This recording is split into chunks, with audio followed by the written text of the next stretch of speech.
Why, hello everyone, welcome back to Final Fantasy XVI on PlayFrame and the map of the world, which we are now about to leave, because we need to go here and follow good-voiced Cid to the Hideaway, the withered remnants of a once verdant valley long consumed by the Blight.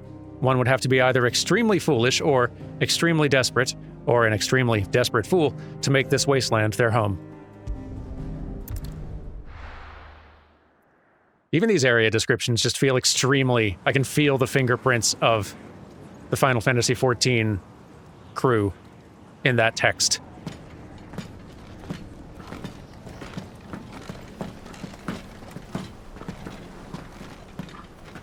Not much further now.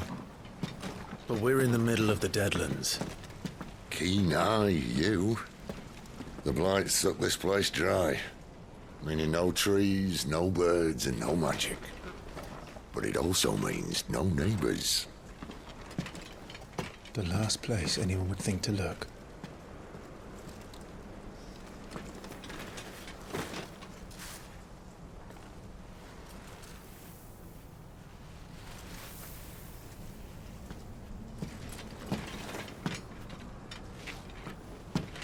Home sweet home.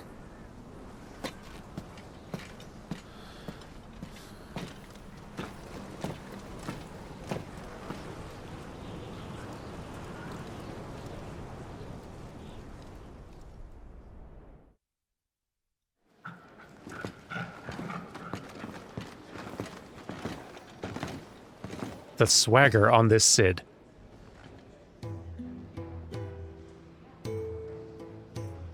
Ooh, the Hideaway. Tall. Also, a Moogle is here. This place. These are fallen ruins. Well, we didn't think they'd mind. And it keeps the black from our lungs. But how do you survive without magic? How does anyone? Hard work and a bit of nous. You must be starving. We grow them here, believe it or not. Suit yourself. You're back. Ah, Talia. And this is the Dominant. How cold since we found her. I was hoping you might give her a look over. All right. Goots, get her upstairs. But none will... Don't fret about Karen. I've taken care of her fee. All of it? She's the best healer this side of the belt. You've nothing to worry about. Go on, have a look around. I'll be in my solar.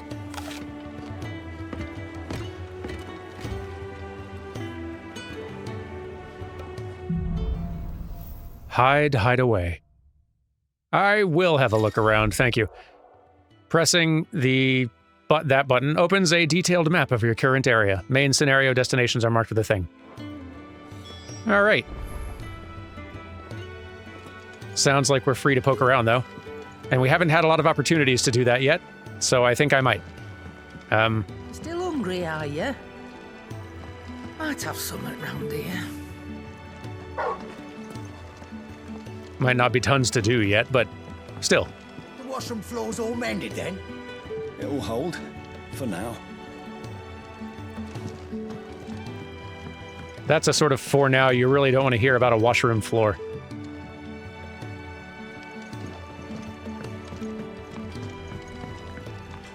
What's back here? Oh, a jailer. Another newcomer. You mind the rules round here, or our next chat will be through the bars. Noted. I'm leaving. Oh, hello.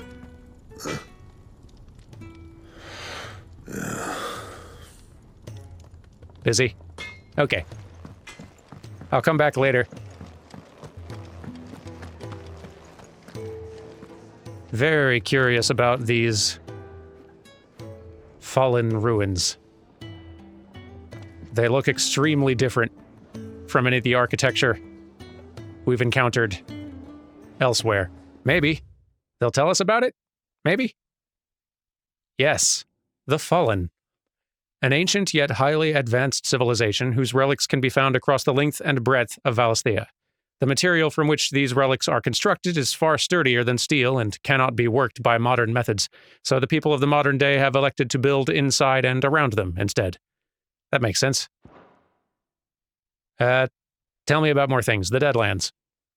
Barren wastes bereft of ether, where no life stirs and magic is all but unusable. Here, both earth and water are stained black, preventing any seed from quickening.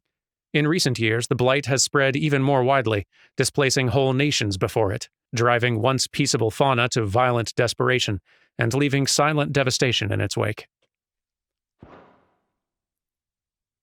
Seems like this area here is sort of like the ground zero of this blight thing, from the way it's spreading. Or maybe that dead area from the north on the map was some of that. We'll go look at the map again in a second. Cid's Hideaway. A refuge hidden in the blighted lands of Central Storm, from which Cid operates his secretive community of freed bearers. While survival in the Deadlands is widely considered impossible, a combination of near indestructible fallen ruins and considerable ingenuity have led to the establishment of a safe haven, where those who rally to their leader's cause are only just about able to eke out an albeit meager existence. Sidolphus, sorry. Tell me of yourself. Cornered by a battalion of Iron Kingdom Crusaders in the depths of the Nisa Defile, Clive thought his end was nigh until Cid appeared and spirited him and Jill away to his secret hideaway in the Deadlands. Well, I guess that much I knew, but I suppose we'll learn more soon. Tarja? Resident physiker of Cid's Hideaway, Tarja is an expert in all manner of medicines and medical interventions, skills that are indispensable in their Deadland home, where they cannot call on healing magics. After Cid brings an unconscious Jill back to the hideaway from his expedition to the Nisa Defile, she is placed into Tarja's care. I notice her bearer tattoo is removed. You reckon he's a soldier, then? Be surprised if he wasn't. The smell of war is thick about him. Rude. You'd think he'd have time for a nip with old August before scampering back to his solar, but no. Lonely, are we, August?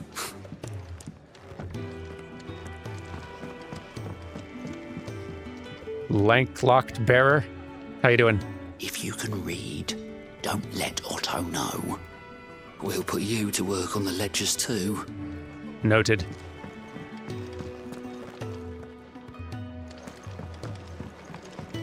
I'm no man's tool, and neither are you. You're right. None of us are. Having a good time over here? Sounds like. All right, doesn't seem like I can actually do a whole lot here. Let's check in on Cid.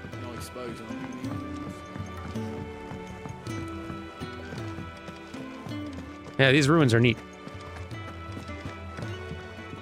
I want to learn more about them.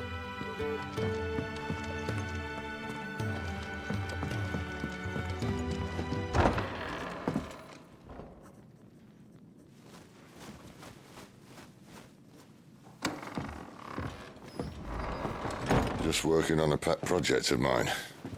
Though she's not above biting the hand that feeds her.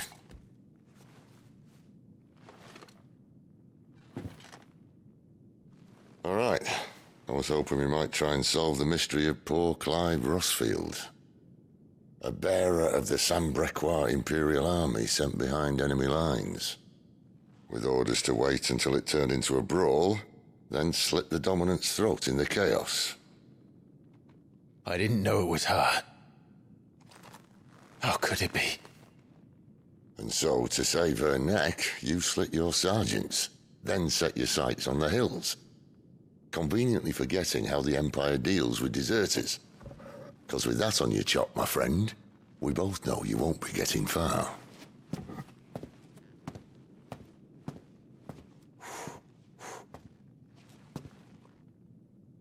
You've fallen a long way, Lord Rossfield.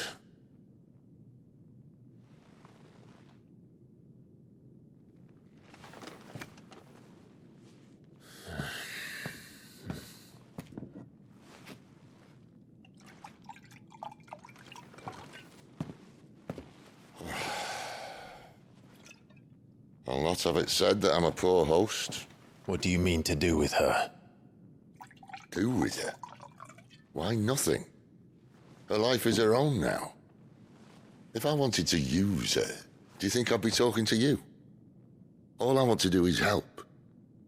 Dominants like her, branded like you.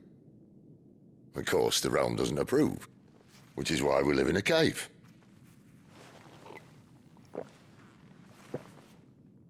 And it's also why we need help. From branded who know one end of a sword from the other. What say you, Clive? Will you join us?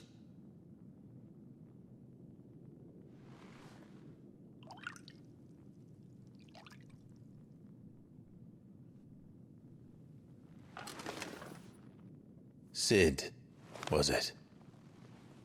I trust that you'll do right by Jill. But until my brother is avenged, I must walk my own path. Avenged?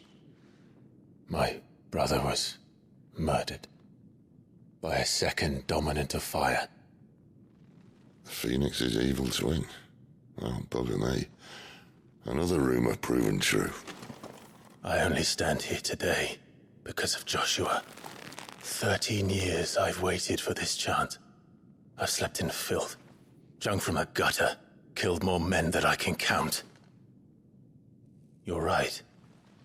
The Empire will not suffer a deserter. This will be my best opportunity. My last. Which is why you should join us. I told you I'm not interested, I know. One of my scouts sent word there's a group of branded fugitives north of here, in the Imperial village of Lostwing. Among them is one he believes to be a dominant of fire. Is he certain? What say we go and ask him?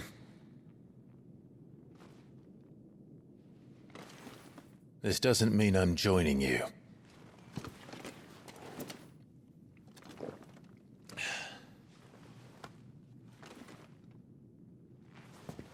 Let's make ready then. You'll find everything you need down in the main hall, as well as a few things you don't. Have fun. I will. Maybe I can do more down there now.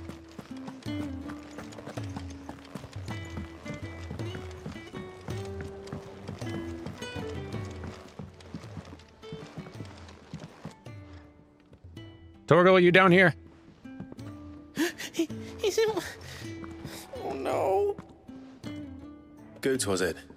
Perhaps you can help. Sid asked me to make ready for our mission. How does one go about that here? There's old Nan's place. On second thoughts, you maybe want to see Blackthorn first. A blacksmith? To the forge it is, then. Oh, he'll be so happy to see me. Oh, wait, no, hold up. You'll be needing this. Blackthorn won't take no notice of you otherwise. Might not anyway. Well, thanks. Ah, some continental rum. Fancy a mug of Kenneth's coldest when we're done. There's Titan ship boulders. There is dog. You're napping. I'll leave you be. Hey, I got rum. Are you Blackthorn? What if I am? I've no time for idle chatter. I'm not here to talk. I'll be accompanying Sid to Lostwing, and I need you to see to my equipment. You could be accompanying the goddess Krieger to our holy bedchamber for all I care. I'm not lifting a finger for you. Is that so? Let's hand over some rum. A noisome spirit better suited to stripping oil from a painter's canvas than consumption. Grants overworked conscripts a few rare moments of sweet oblivion on their long, arduous sea journeys north from the continent. Do you want that or not? I can take it back. Oh, damn you, Goots. All right. No need to be hasty. Let's have a look at you.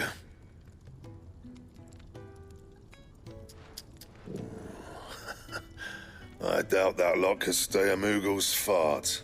Bloody Imperials. They'd rather see their bearers dead than kitted out properly.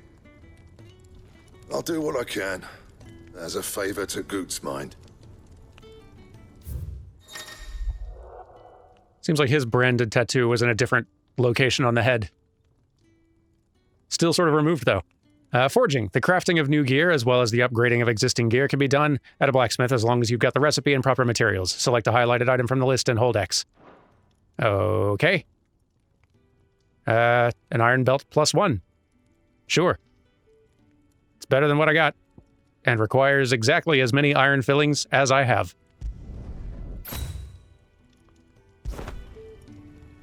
And the belt, Caesar Square. You want anything else, you bring your own materials. I'll bear that in mind. Thank you. A word of advice. Don't let Sid decide what's best for you. Noted. But his voice, though. When something has changed in the Hideaway, a notice will appear in the upper right-hand corner of the screen. In addition to stock updates for Karen's Toll and new forging recipes for the Black Hammer, there are also notices for new quests, missives, and many other things. A little icon will also appear in-game as well as on the local map to indicate recent updates. I suppose I should thank Goots. Oh, you have updates. So, sorry, I'm gonna keep bothering you. Make it quick. Ask about you? But I ain't the cook, am I?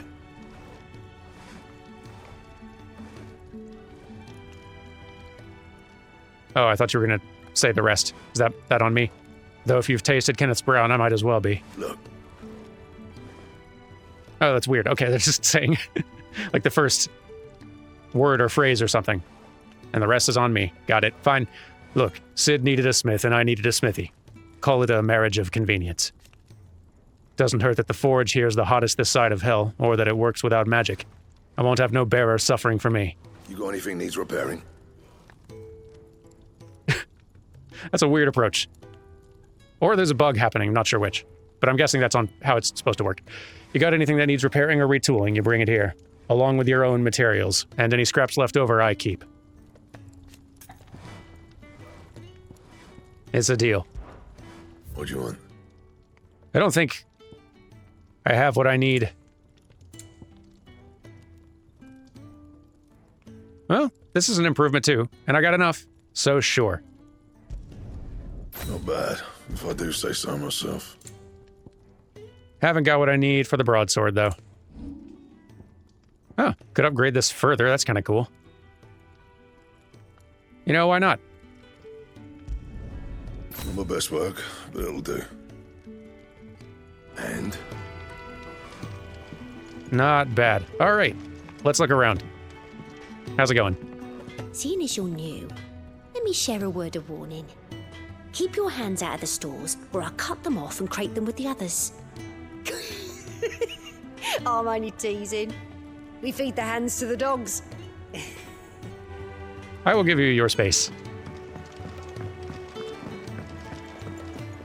Your sense of humor does not put me more at ease. A pair of new bearers willing to join us. Oh, more names for Otto's ledger.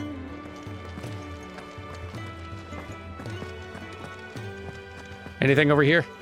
Botanist? Sid once told me, the blight doesn't kill the land, it only makes her forget who she once was. She'll eventually remember her purpose. All she needs is a little reminding. Neat. Do you say the same thing if I click again, or new things? Sid once told okay, me, cool. Same thing, got it. Doesn't kill the land, No, I got it, thank you. Who she once was. She'll eventually remember her purpose. All she needs is a little reminding. I remember. But thank you. Okay.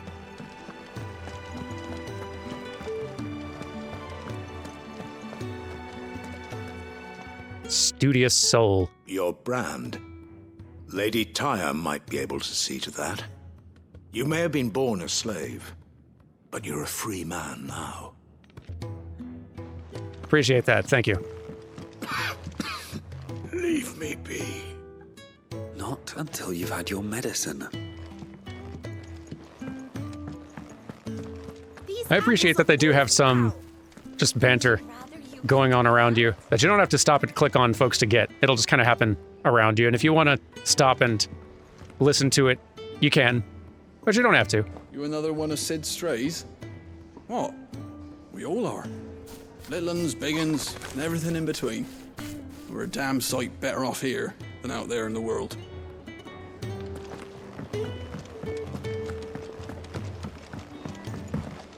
Maybe let's speak with Goots again. The gift worked. You have my thanks. Come on, nearly there.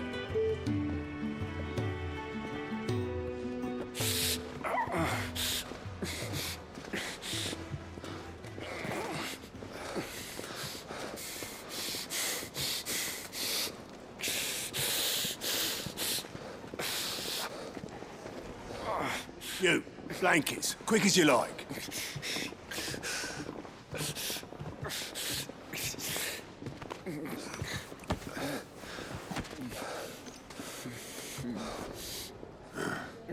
All right, we make them comfortable while the bed's made up.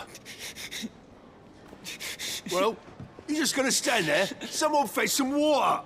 I'll get the bucket. You go and see if Otto needs out, eh? Wait, me?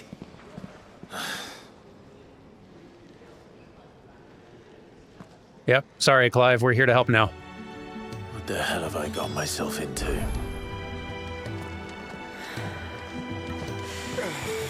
Let's be useful.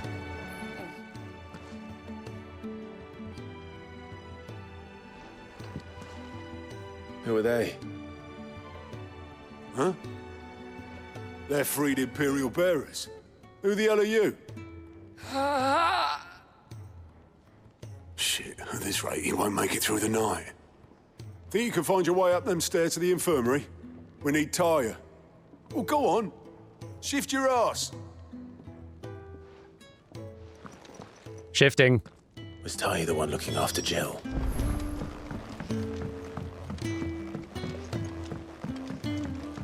Let's go get her.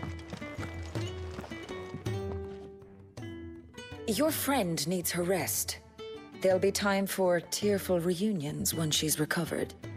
I'm not here for Jill. You're wanted downstairs. There are injured bearers in need of attention. Well, why didn't you say so? I did say so.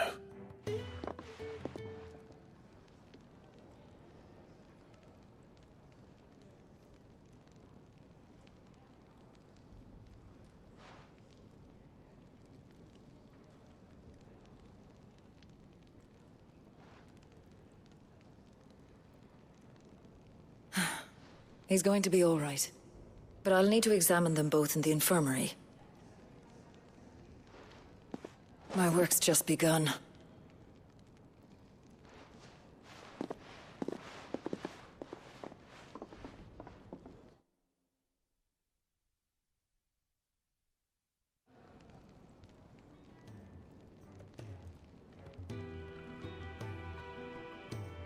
Another fine day at the Hideaway. Do many of the bearers who come here arrive in this state? It's no easy thing, casting off your chains. By the time most pluck up the courage, they're already too far gone. These two here are the lucky ones. The name's Otto. You need anything? You ask me. Well, Otto, I do need some supplies. Do you now? Then Lady Karen over there will be more than happy to help you.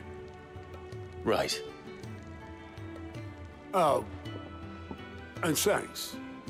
Be seeing you. Not likely. I won't be staying. Is that right? Well, for as long as you are here, consider yourself welcome. You helped us today, and we won't forget it.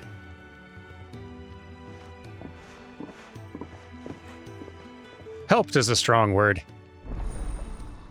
I went and fetched somebody. Oh, I've unlocked side quests, have I? Go on. Keep an eye out for the green icon above the heads of certain NPCs. These indicate they have a quest to offer. A list of current and completed quests can be viewed on the Journal tab in the main menu. After accepting a quest, quest objectives will appear in the to-do list located on the right side of the screen. Objectives for the red main scenario and up to 3 side quests can be displayed simultaneously. Any quest can be prioritized in the journal tab in the main menu by highlighting it, and etc., etc. Objectives for personalized quest or prioritized quests will remain displayed in the to-do. It's fine. And new Hideaway features. The following Hideaway facilities are also now available. The 1,000 Tomes, an ever-growing compendium of all things Valisthea. Ooh, that could be of use. And the Orchestration, a personal jukebox for songs collected throughout the game. That's another very Final Fantasy XIV touch. Both are located in the Hideaway's eatery, the Fat Chocobo, and can be found on the local map, opened by pressing the thing. Who are these people? So, Lady Charon, how's it going? I need supplies for my journey to Lost Wing. Otto said you could provide them. What's that? Does the newcomer think it proper to make demands of a poor old matron before even introducing himself? It's Clive. Well, Clive, I hear that dog is yours. Since he followed Sid home one night, I've seen to it that his chin's rubbed and his belly fed. Though I suppose that's your job now. Unless you lose him again. I won't. Not again. Thank you for watching him. So, were you gonna buy something? What?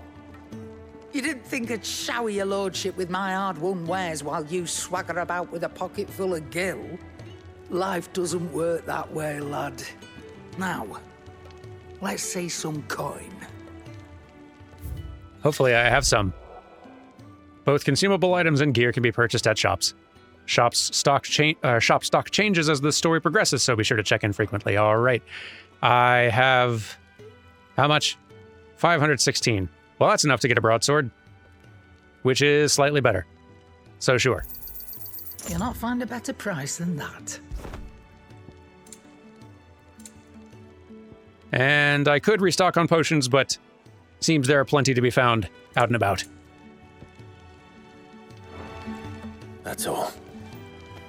Why, you've barely a guilty name. Well, yeah, I spent it. Here. I gave it to you. You're taking his side now. And after all I've done for you.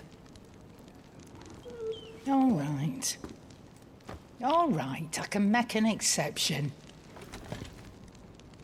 But just this once, mind.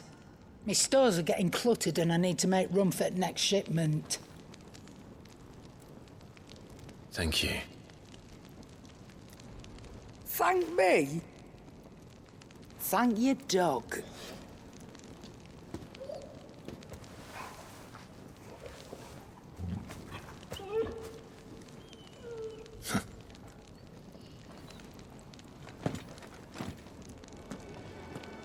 Well, thanks, Torgal. What's this thing now? Oh. The sack's underneath it. I was wondering what the thing was.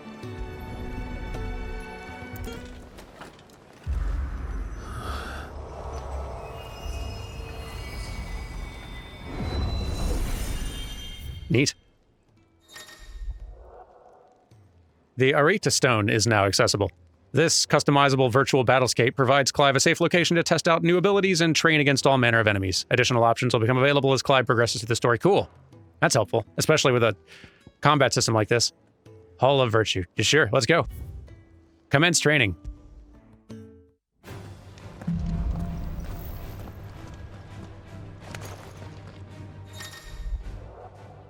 Hall of Virtue's a fully customizable battlescape that provides Clive a safe location to test out new abilities and train against all manner of enemies. Neat.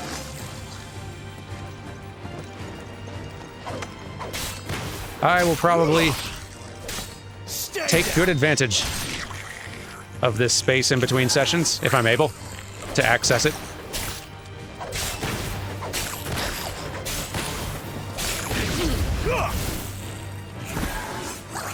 Good place to get used to all the abilities. Just get better at combat and whatnot. Cool. All right.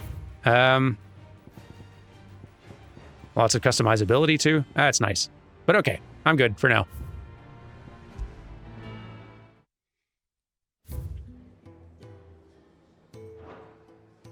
plenty to be done out here. I do like this tablet. You all done?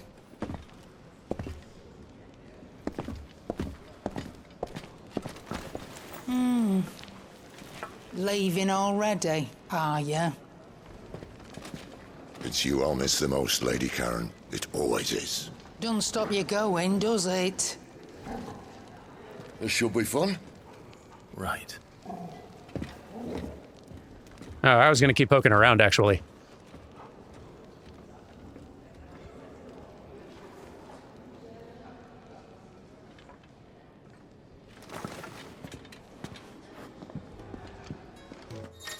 And maybe I just will. Use the world map to instantly travel to previously unlocked locations. New locations are unlocked by progressing through the main story or discovering waymarks known as obelisks. The world map will open automatically upon leaving an area, but can also be accessed at any time via the main menu. That's nice. But yeah, it sounded like there were side quests and whatnot. In fact, I see one. Do you think we should go and help?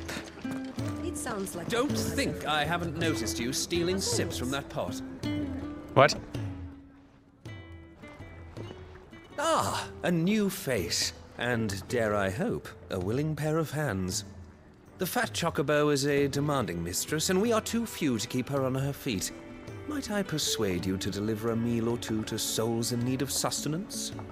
For your trouble, I can offer you the contents of my strongbox and my enduring gratitude. 500 gil for being a waiter for a bit, I guess. I don't see why not. I don't see why not. I am broke now. Marvelous. And who exactly do I have the honor of addressing? Clive. Delighted to make your acquaintance, Clive. I'm Kenneth, and mine are the weary shoulders upon which the weight of this fine establishment rests. Now, I have 3 hungry customers awaiting their victuals. Take these if you would, and be careful, they're hot.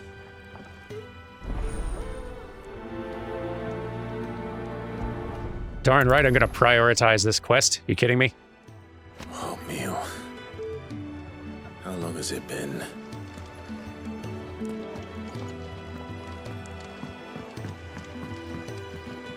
Who wants food? Yeah. Oh, my thanks. I hope you do not think me lazy for waiting to be served like a lord. Only my former master did not use me kindly, you see. He left me half lame, truth be told. But Sid took me in nonetheless. Well, the Hideaway is the home I never knew, and a mighty fine one at that.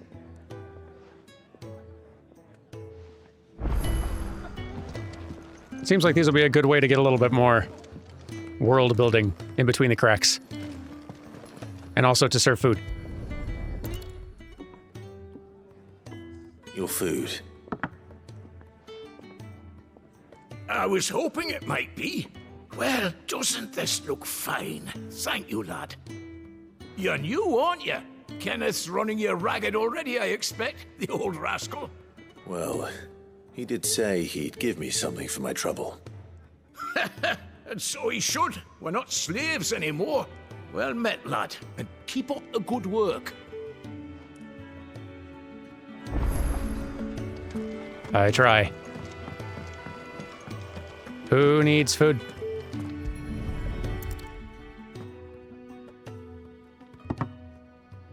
Well, well. There's so much more to farming than just seeds and soil. Your food. Just a moment. I need to finish this. I won't be a burden. I'm of no use to anyone as I am, but maybe if I can master this. All right, but see that you eat it before it gets cold. Of course. Thank you. That's the last one. I'd better let Kenneth know. This is making me hungry. Kenneth, I did it. All done, I presume? Splendid. They were bearers. All 3 of them. Not slaves waiting upon their master's pleasure, but Men waiting to be fed like equals. Indeed, equality is the very cornerstone upon which our little community is founded. Beyond these walls, we are scorned as slaves, speaking only when spoken to, eating only what scraps our masters deign to give us. The first hot meal here is the first many will have known. In the Hideaway, we are free, truly free to speak as we please, when we please, and to eat what and when we desire. More than reason enough to trust in Sid's vision, wouldn't you say? Now, I promised you something for your trouble, did I not? The contents of my strongbox are yours to do with as you will. Thank you, Clive.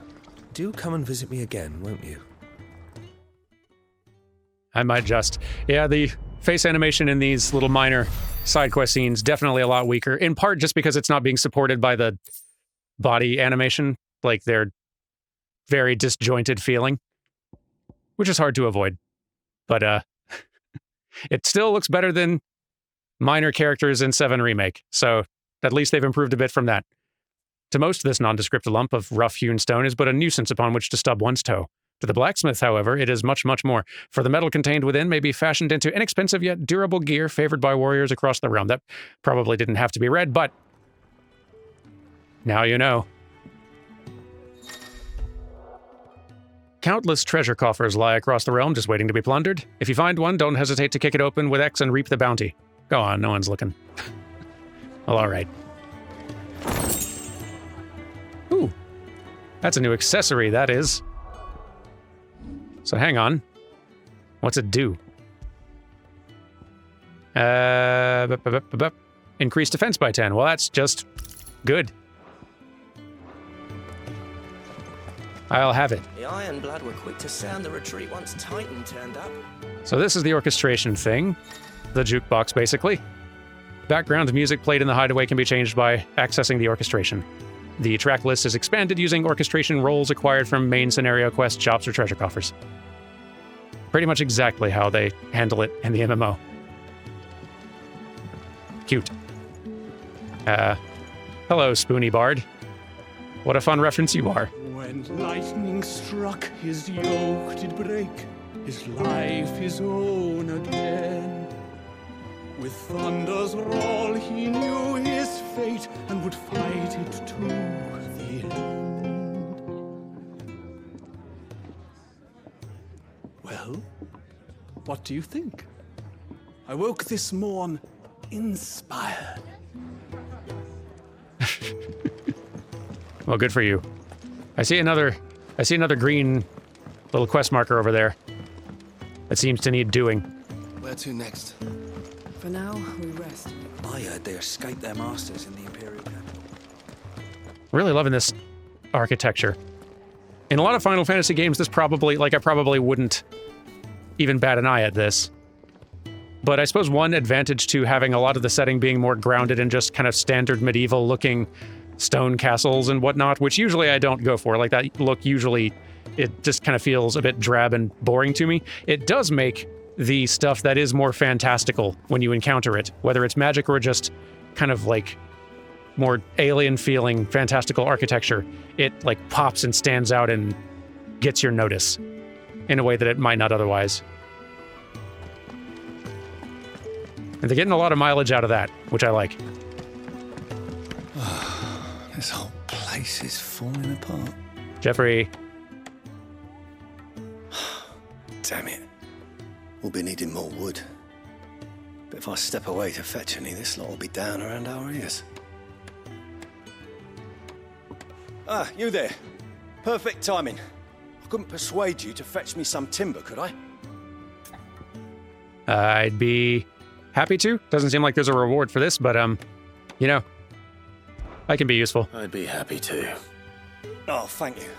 You'll be helping me and the Hideaway both. Takes a lot of work to keep this place standing. More than we can manage, if I'm honest. It certainly looks like you've got your hands full. Ah, you can say that again. The Fallen knew their craft, make no mistake, but not even their handiwork lasts forever. That's why the walls need shoring up. Can't have the vegetable patch crushed before our first harvest now, can we? I suppose not. No, I suppose not. All right, where can I find this wood? Ask over at the White Ads. They'll point you in the right direction. Thanks again. I really appreciate the help. Clive, I sense you and I are getting into sync already. You little grouch. All right. Jeffrey needs wood. And I shall fetch.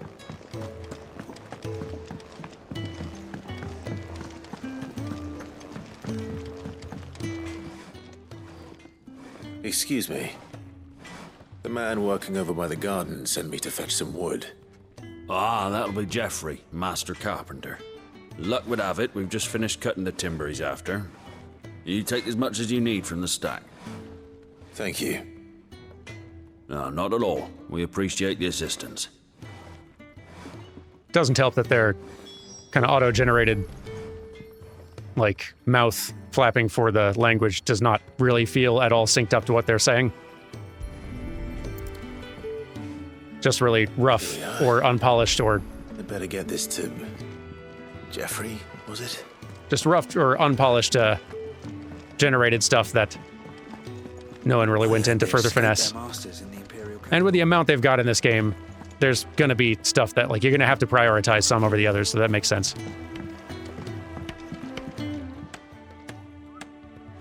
Oh, you're back. Hope fetching that wood wasn't too much trouble. Here's wood planks. One of them.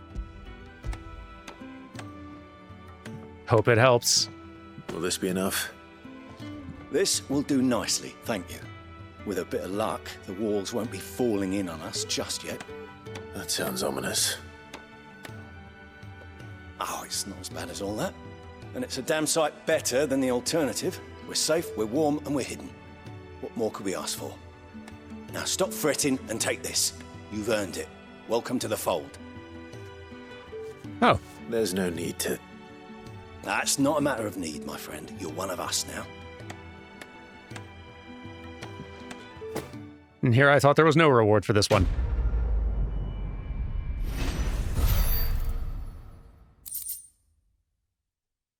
Just a little stuff. A gill bug. Contrary to popular belief, this small insect does not get its name from its appearance, but rather from the fact that it is highly sought after by physicians for use in brewing medicines. In summer, when the beetles are most numerous, children across the realm will spend nigh every waking hour collecting specimens in readiness to exchange them for a handful of coppers. As children have tiny hands, however, this amounts to fewer than one might expect. Can be traded for gill. Love it. This seems interesting. Meteorite. Just as drops of molten iron fall from a smith's oven to the floor to cool, so too do they fall from the celestial foundry where the gods forge their divine instruments of war, or so it's believed. We call these otherworldly outcastings meteorites. Just flavor on everything. Love it. Now, I don't see any other little side quests to be doing, but I did see another point of interest around here. Do you think we should go? Where was it? Help? Up here. Here we go. You, wizened man. Tell me things. Yours is not a familiar face. Are you new to the Hideaway, perchance? You could say that. Well then, allow me to welcome you. I am Harpocrates II Hyperboreus. That's, Quite a mouthful, I know. Which is why everyone here has taken to calling me simply Tomes, on account of the company I keep. And what varied company. I'm a collector, you see. Not of bijou and baubles, but of stories. The history and culture of these isles have ever been a source of endless fascination to me. But alas, my days of wandering the realm in search of new tales are far behind me. And so I've taken to sharing that which I've gathered with all who might listen. Perhaps you would care to listen. Maybe so. I'm going to ask you about you first. Are you going to do the weird starting and stopping talking thing? When I was very young... Yep. Boy, that's weird. What a weird choice. When I was very young and lived beyond these shores, my father would read to me every night from the only book we had, A History of Valisthea by Moss the Chronicler. So enchanted was I by this realm of myth and magic that when I was of age, I enlisted as a deckhand on a merchant gallery that I might see with my own eyes. Yet when I arrived, what I found was a land of war and suffering, darkened by the blight and the evil in men's hearts.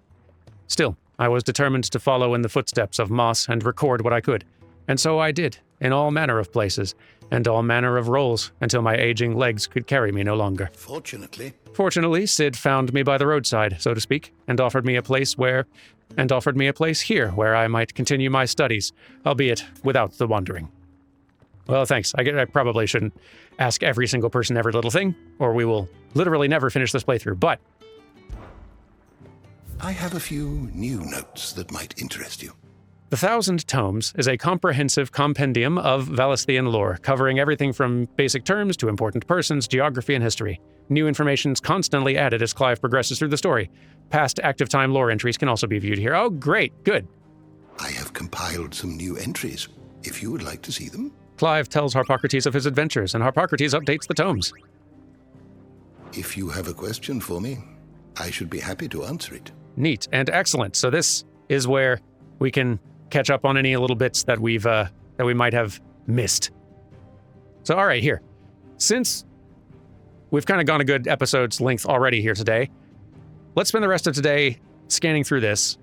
I'll read any entries that seem of note, and then we'll go ahead and wrap up the day and resume the actual story moving forward next week. So yeah, let me dive in here. Jill Warwick, dominant of Shiva and Clive's childhood friend. In the depths of the Nisa Defile, the two came to blows at the orders of the armies that enslaved them. Jill fighting to defend the priests of the Iron Kingdom, Clive obeying the Empire's orders to take the head of Shiva's dominant.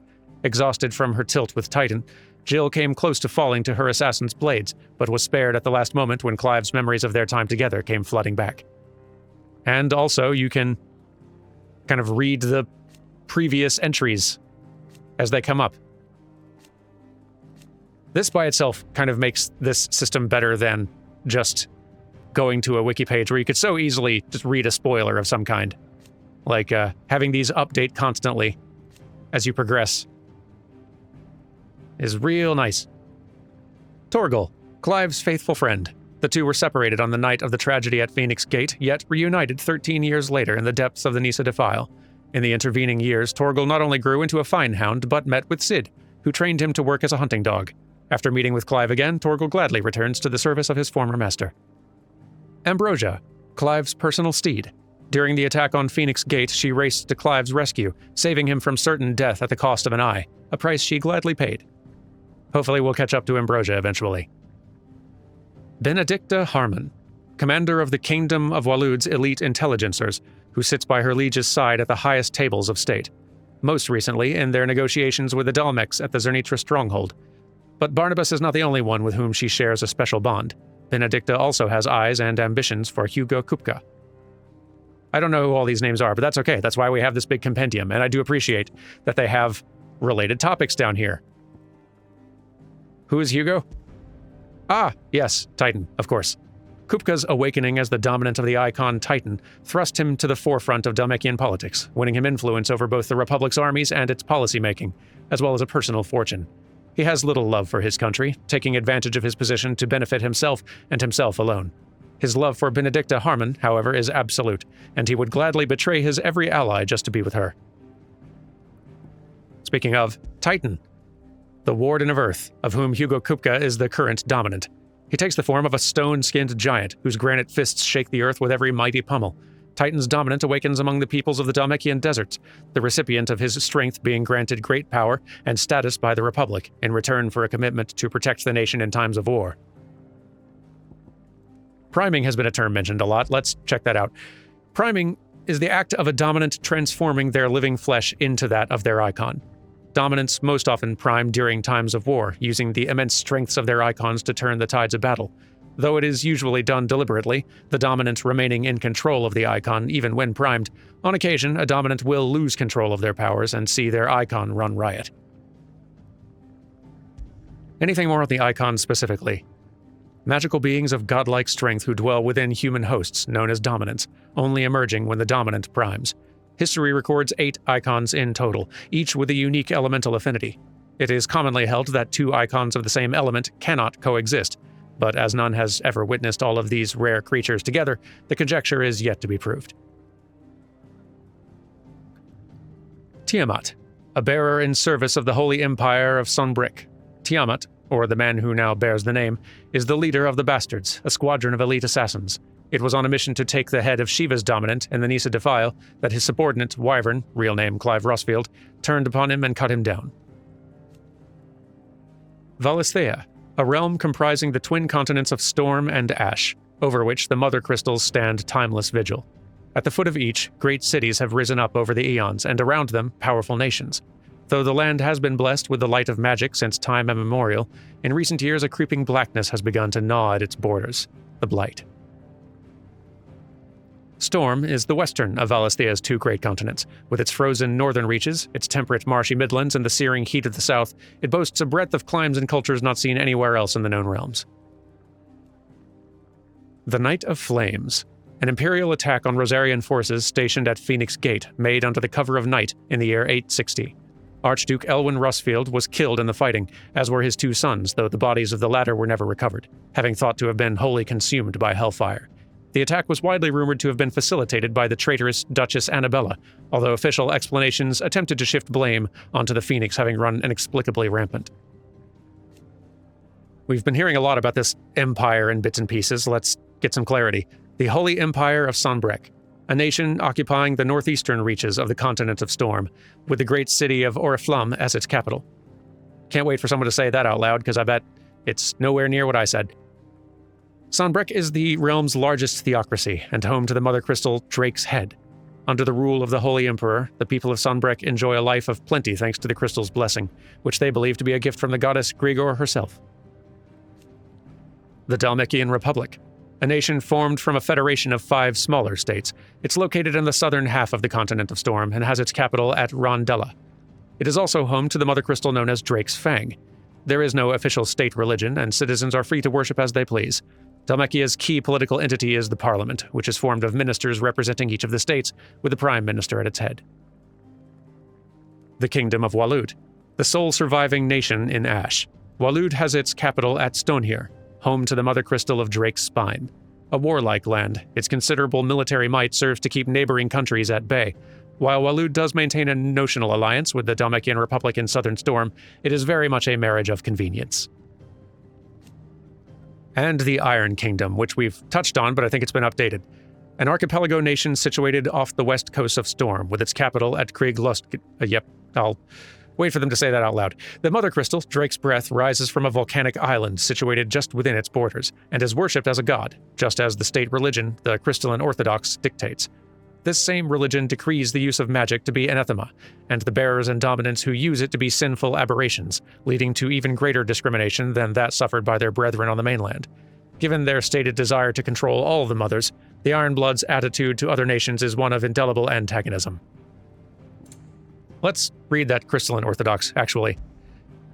A religion dedicated to the worship of the Mother Crystals. Its priesthood enjoy great power, with the Patriarch, leader and chief shepherd of the faithful, the most powerful of all. While best known as the state religion of the insular Iron Kingdom, it was once practiced throughout Valisthea. To its believers, the Mother Crystals are literal gods, and the wasteful expenditure of ether through the use of magic is strictly forbidden. As such, those who do use magic, dominants and bearers both, are seen as subhuman abominations. Crystal. One of the most valuable materials known to mankind, thanks to its ability to channel ambient ether from the air, allowing those without an innate power to do so to cast magics. And as most Valistheans cannot live without magic, its supply and distribution is heavily regulated by governments across the Twins. A given shard can only channel a certain amount of ether before it shatters, so the need for new crystals is incessant. Probably best to read up on ether, huh? The life force of the land, and the source of all magic. The amount of ether a spell consumes depends on its strength, with those manifesting more potent forces over a wider area coming at a greater cost. Larger crystals can channel more ether than smaller ones, and thus can be used to cast more powerful magics. One might use a small rationed shard to grill a fish, but would require a large municipal crystal to fire a blacksmith's forge. Speaking of which, municipal shards. Large shards of crystal that are entrusted to towns and cities across Valisthea in order to serve the populace. Where those shards rationed out to individuals might suffice to fill a cup or light an oven, municipal shards fill wells, fire forges, and light the streets of the great cities of the Twins. Magic is the art of channeling ether to make one's imagination manifest. This can take the aspect of one of the 8 elements: fire, water, wind, earth, ice, thunder, light, and dark, or, more rarely, be unaspected. While bearers and dominants can cast spells at will, others require a crystal to do so. Magic is a part of everyday life for the people of Valisthea, making it all but unlivable when they are deprived of its gift. The brand. The mark applied to the cheeks of bearers across Valisthea, identifying them as something other than human. Newborn babes are checked at birth, those who are found to be bearers being branded and taken into the custody of the state. Rarely, bearers evade this test, either because their parents hide them, the testers are lax in their duties, or their powers do not awaken until later. Yet, most do not remain unbranded for long. Let's read up on bearers then. A person with the power to cast magics without a crystal. In Valisthea, men and women who awaken as bearers are enslaved. They are marked with a brand upon their cheek and used as tools, a cheaper alternative to the scarce and precious shards. This system of slavery has persisted for centuries, and has become so ingrained in Valisthean life that few take pity upon the bearer's plight, seeing them as less than human. Beastmen. A somewhat derogatory nomen, given the collective group of demi-humanoid beings that includes goblins, orcs, and minotaurs, among others. Beastmen tend to differ from most wild creatures in demonstrating a distinct intelligence, possessing the capacity for spoken and sometimes even written language, as well as complex tool building. And many have developed unique, albeit simple, civilizations of their own. With civilization, however, will always come the desire to expand, and it is this ambition that has resulted in countless clashes with humanity over the centuries. Metia, the burning red star that sits beneath the moon. Folklore ascribes to Metia the role of message-bearer to the moon, so it is common custom across Valisthea to wish upon the star, that one's heartfelt desires might be conveyed to the heavens and beyond. Boy, that's ominous for a Final Fantasy XIV player, where a burning red star or secondary moon can suddenly become very, very plot important.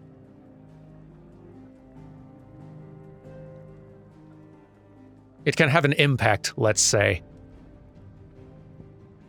And then there is also a bestiary and such, but I feel like that's probably enough for week 1, you know? Actually, no, I want to know about these first. Stolaces. Owls capable of transmitting the thoughts of others, specifically those with whom they are attuned. In response to an ancient incantation, their lithified third eyes store these thoughts in the form of ether, allowing them to be passed on as and when required, though only to the intended recipient. Stolaces are mainly kept by royals, nobles, and other figures of authority for the purpose of sending secret or urgent messages, and are seldom available to common folk. The incantation, O mia lost elan, tu isag elithe, can be loosely translated as, My will is now thy burden, ne'er cleft our bond shall be. This is the sort of thorough, borderline over-thorough world-building stuff that this team likes to do and gets a lot of mileage out of in the long term. And seeing the thoroughness here makes me rather excited for what might lie ahead. But that's enough of this for now, I think. Did you learn everything you needed? Again, for now. We'll be back. Anyway. I beg your pardon. Oh, right, the person studying farming. Context, man. Anyway, thank you all very much for watching. I hope you've enjoyed this. I know we just finished a very long series and we're about to start another one, but a Final Fantasy came out. You know? That's reason enough sometimes.